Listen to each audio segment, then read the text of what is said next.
And what is the last movie in the DCEU? What was that?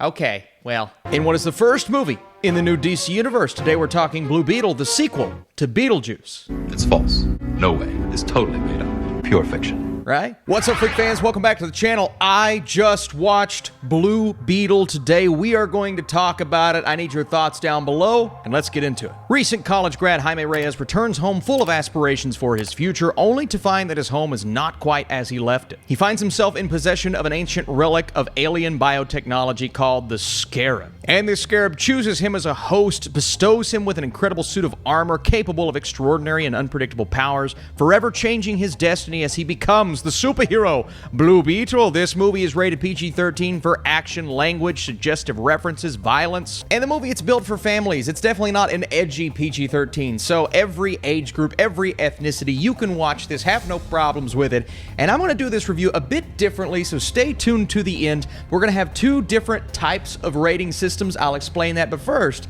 Blue Beetle. Was I looking forward to this? For me, yeah, there's some confusion. Even now, you know, James Gunn said this was going to be the first hero in the DCU, and some people are saying, well, Austin, that doesn't mean this is the first movie in the DCU, but I counter that saying, well, if it's the first hero, how is it not the first movie? Huh? And then others are saying, it's the last movie in the DCEU, and I counter that by saying, what about Aquaman 2? Did you forget about that? Unless that's the first, it's confusing. Huh? Regardless, my unenthusiasm didn't have a lot to do with that. It had more so to do with the trailer that I thought was fun enough, and I liked the cast, but it looks like a superhero movie we've seen 1,000 times. And if that's your hesitation going into this film, here's what I'll say about the film. Blue Beetle, it doesn't necessarily do something we haven't seen before. It takes that formula, it repackages it in a way to where audiences, they're going to enjoy themselves, but it brings this the same type of superhero movie with the same type of problems as our main hero is going, learning about himself, and realizing that he's much more than what he thought he was. And there's an alien just kind of taking over his body, so that's terrifying. Oh, God! I love that scene, by the way. It kind of leans into the horror genre when he first gets a hold of the Scarab. It's crawling all around him. It's taking over his body. If you know anything about Blue Beetle in the comics, you're aware we're going to get a scene like that, but I think the way they executed it and handled it worked extremely well. So again, the superhero introduction scene, we've seen that before, right? But the way it's brought to us in Blue Beetle, it's just different enough to where I'm okay with that familiarity. It's clearly an origin story. Our main character, he's going through troubles and trials in the family. They're struggling with trying to keep their house. Our main character, he's just trying to figure out what he's going to do with his future. And it feels like everyone's going through something at the beginning when it comes to this family. Our central family, our main family. I got family. So you have the origin story trope, one that is fairly similar, and a lot of people are probably making this comparison to Marvel's Iron Man. You have one side of the company that wants to make weapons, the other side that does not, and people involved and people very high up are trying to push back against those who are clearly not good, evil. I think this film was a little more on the nose to that compared to Iron Man, but my cousin Joseph Burke, he made this comparison. I thought it was really good. It's a little bit of a Metroid Prime situation with the suit, all of the things that it can do. And while they didn't fully explain the power set of the Blue Beetle and they weren't super specific in what he could do, I like the fact that they were showing us instead of being on the nose and telling us, oh, here's all of the things that you can do. He's figuring it out. First of all, he has to figure out what the heck just crawled up me. What went inside me? Oh, God! Then he's thinking, okay, what can I do with this? And am I going to use it to be a superhero like Superman, or am I going to go down a different path? And that, for me, is, again, taking something that we are familiar with and changing it up just enough to where it stands out as different. And that's what I liked about Blue Beetle. It's repackaging this formula, but it's also proving to us that you can take that and work it in a way that appeals to moviegoers, that they're just looking for something different. But more so, they're looking to have fun. And Blue Beetle is fun. I think a lot of this comes down to the characters, and beyond that, the cast. Xolo Maridueña plays Jaime, and Jaime is such an interesting character at the beginning. You can relate to the situation that he's in, especially working for this big company, and he's just saying to himself, I need a job. I just graduated. Someone help me get a job. And he overhears something. Now, that scene, the way it was constructed, a little awkward at first, but I like the way they approach it. I like the chemistry between he and Ginny. There's a nice spark there at the beginning, and that carries throughout the entire movie. But the rest of the family, From Nana to Alberto to his sister, there's an awesome support system there as he's going through all of these things throughout the entire movie. And, you know, they don't try to hide the family in the background when all of this superhero stuff is happening. They are included. And I didn't expect the film to do this. I thought it was going to be a Blue Beetle origin story, and he's lone wolfing it. He's on its own. But the theme here, like I said, I got family. that carries throughout the entire film. And one of the beautiful things about this movie, embracing Latino culture, so we get a showcase of that culture at the beginning, but also what family means to them, that is portrayed and conveyed beautifully throughout this movie. So it's not like, he becomes a hero and then see you later. They're along for the ride. They're on this journey, and I don't know what this movie would have been without that. Frankly, I don't think it would have been very good, but since they are there and they provide a support system, it allows our main character to thrive, and I believe the best part of this family, or one of my favorite characters in the entire movie, is played by George Lopez, Uncle Rudy. Uncle Rudy is the best, and I love George Lopez. I'm a sucker for his TV show. You remember this, like 3 o'clock in the morning, playing in the background?